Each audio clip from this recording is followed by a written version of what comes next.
If you have a good sized school property, one really fun activity to get the students to do is a scavenger hunt around the school. You need to make clear to the students that they're not allowed to leave the school property, otherwise, you need permission slips and so on. So, what you need to do is you need to make the survey in advance, and you want to keep the survey nice and simple. And once you've made the survey, then on the day that they're going to be conducting the survey, they're going to have to download the app, and you're going to have to show them how to download the survey also. So let's get started with creating the survey. So we're going to click on the good old waffle up here and click on Survey123, and we want to create a new survey, and it's going to be a blank one. Now, we had 3 teachers in grade 9 doing this survey. So what we needed to do is we needed to come up with a survey name that was like Treasure Hunt Eden. And then we put a dash and put the teacher's last name beside it. So I'm just going to go version 2 because I've already got one of these. So we can call this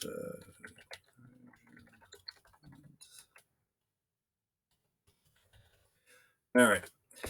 So now we need to add some questions. So the first question should be, for instance, a drop-down menu. So can you find the following? And it might be the bus stop, flagpole,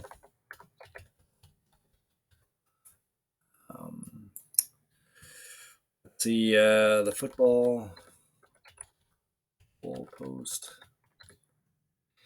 And then I can just click on plus here to keep adding things. So I had a couple of challenging ones to find. So for instance, it might be a stone park bench.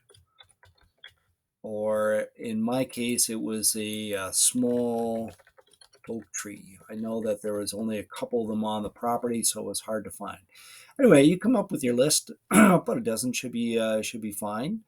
And once you've got all of your things that they're going to find, you need to add a couple of other things. I typically include an image so that it's like I can see a picture of it. So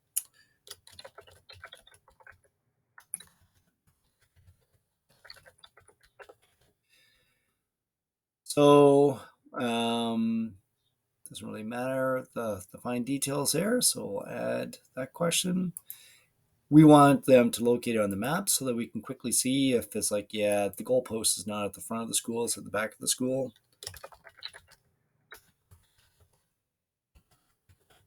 And I tell the students in advance that, hey, you have to stand right beside the object when you're doing the GPS location.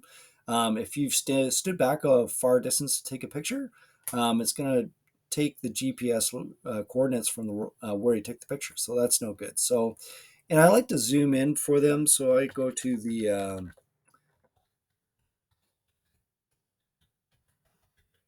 address of the school.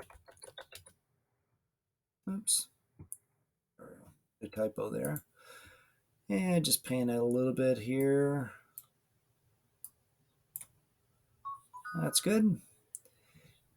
I think I can change this to imagery hybrid, which is probably more useful. Oh, I forget. I always get tripped up by that one. Anyway, doesn't really matter. Just going to put that there. And I want to make this a required question.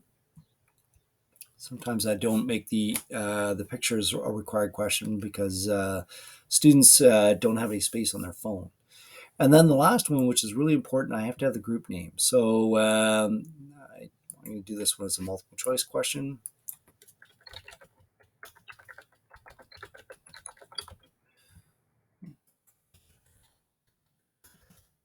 I usually have about 10 groups. Some groups are going to be huge. They're going to have like, 4 or 5 people in it. Others are going to be small. They might be just a pair. It's up to you to decide how to divide up the groups. And we want to make that a required question. So, looks good. We can change the appearance, make it nice and pretty, and we're ready to publish. So I'm going to publish it.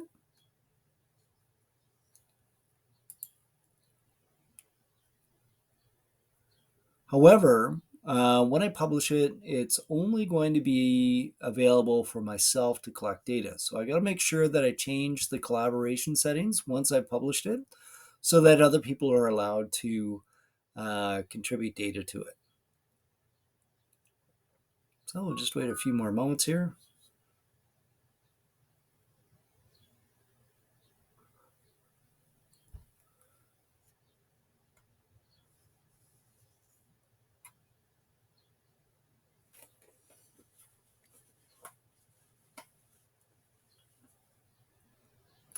All right, so we're ready to do our next step, which is to click on Collaborate.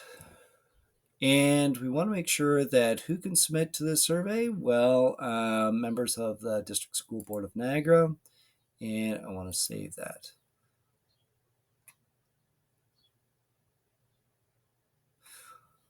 So what I'd really like you to do is to share the link or the QR code to our discussion so that other people can open up your survey and try and put some results in there for you to play around with. Obviously, you know their results are not going to be in the proper area; they're not going to be in your school area, but nevertheless, it'll give you some results for you to play around with and see how you would manipulate the data. So make sure you copy that link and put it into the discussion area for our class. So we're ready to move on to our phone. So once I've got my phone,